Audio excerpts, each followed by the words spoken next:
Movie में हम tiger और शिकारी के बेमिसाल रिश्ते को देखेंगे। इस टाइगर के बारे में ये मानना था कोई इसको मार नहीं सकता, क्योंकि ये टाइगर विशाल और ताकतवर एक आंख वाला टाइगर के नाम से मशहूर एक शिकारी के साथ इसका रिश्ता अनमोल और बेमिसाल कैसे बना। मूवी स्टार्ट होती है और हम देखते हैं एक शिकारी जिसका नाम लियो शिंग है, वो शिकार के लिए जा रहा है। रास्ते में उसे अपने बेटे की याद आती है और वो फ्लैश बैक में चला जाता है। वो अपने बच्चे को शिकार सिखा रहा है और उसे मोटिवेट करता है कि तुम बहुत अच्छे शिकारी बनोगे। फिर हम उसकी बीवी को देखते हैं जो खाना बना रही है। वो लियो शिंग के पास आती है और कहती है कि आप शिकार पर जा रहे हैं, ये कुछ खाना अपने साथ ले जाएं। लियो शिंग अपनी बीवी को कहता है कि अगर ये खाना मैं ले गया तो तुम लोग क्या खाओगे। वो उससे पानी की थैली लेता है और वहाँ से चला जाता है। जाते जाते अपनी बीवी को कहता है आज मैं कोई तगड़ा शिकार पकड़ के लाऊंगा, बस तुम मुझ पे यकीन रखना। और वो वहाँ से चला जाता है। जंगल में जाते ही उसे शेर के पंजों के निशान मिलते हैं। वो समझ जाता है कि मेरा शिकार यहीं कहीं करीब है। फिर वो एक फायर करता है और जब वो अचानक पलटता है तो टाइगर उसकी आंखों के सामने होता है।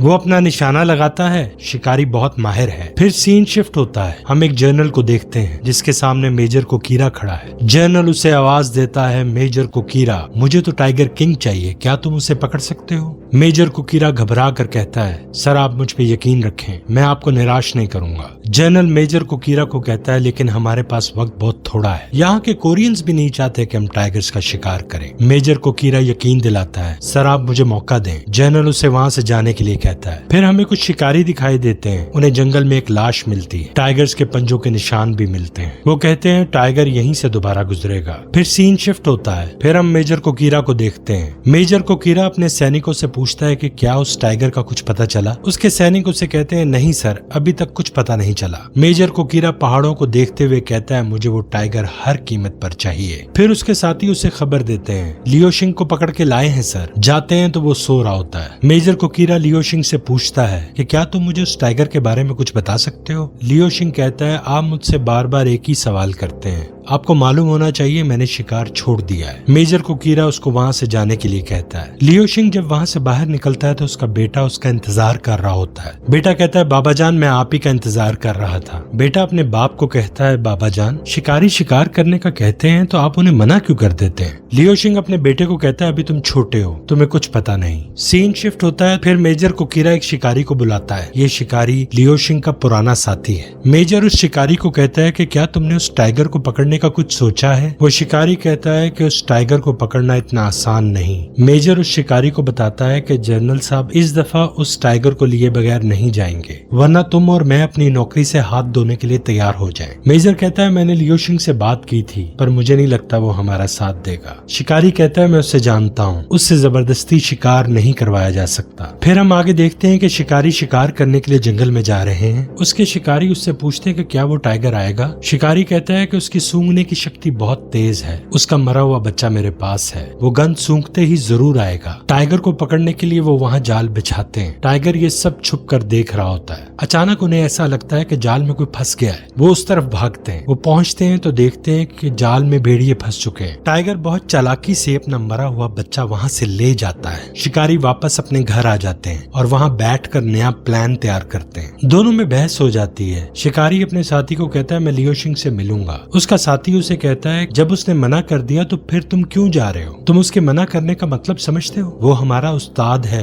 हम उसे फोर्स नहीं कर सकते। शिकारी अपने साथी को कहता है नहीं मैं फिर भी जाऊंगा। लियो शिंग को टाइगर की मांद का पता होता है क्योंकि उसका रिश्ता उसके साथ बहुत मजबूत है, ये हम आगे देखेंगे। वो लियो शिंग से मिलने के लिए चले जाते हैं। दूसरे शिकारी उसके बेटे को बताते हैं कि टाइगर किंग को पकड़ने के बहुत सारे पैसे मिलेंगे। लियो शिंग का बेटा पूछता है कितने मिलेंगे। वो शिकारी उसे बताते हैं कि इतने मिलेंगे कि तुम आराम से बंगला गाड़ी ले सकते हो। वो हैरान हो जाता है इतने पैसे मिलेंगे, मैं एक शिकारी का बेटा हूँ, मैं तो उसे पकड़ ही लूंगा। फिर हम देखते हैं कि शिकारी लियो शिंग को मनाने की पूरी कोशिश करते हैं लेकिन वो नहीं मानता। इस बात पे उनकी बहस भी हो जाती है। फिर लियो शिंग को पुरानी यादें घेर लेती हैं जहाँ से उसका और टाइगर का रिश्ता मजबूत हुआ था। फिर हम देखते हैं वो शिकार कर रहा है, अपने सामने एक टाइगर को देखता है और निशाना लगाता है और वो उस टाइगर को मार देता है। पीछे से टाइगर के दो बच्चे भागते हुए आ रहे हैं। इसमें वही एक टाइगर है जिसकी एक आंख नहीं है। शिकारी के साथी बहुत खुश होते हैं, वाह उस्ताद आज आपने तो कमाल ही कर दिया, अब इन बच्चों को मैं खत्म कर देता हूँ। लियो शिंग उसे रोकता है। लियो शिंग कहता है नहीं बच्चे नहीं।